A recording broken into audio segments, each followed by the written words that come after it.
पुण्यामध्ये वाढत्या गुन्हेगारीच्या पार्श्वभूमीवर पोलीस आयुक्तांनी बैठक बोलावली होती। गुन्हेगारांविरोधात कठोर कारवाईचे आदेश देण्यात आलेले आहेत।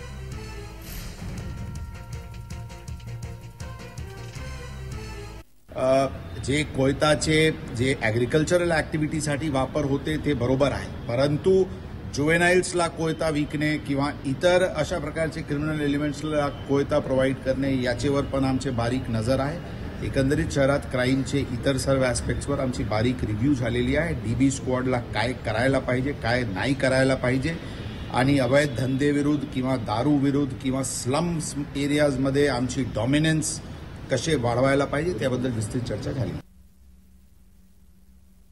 पोलीस यंत्रणा करून स्मूथ फ्री फेअर इलेक्शनसाठी पूर्णपणे तयारी करण्यात आलेली आहे।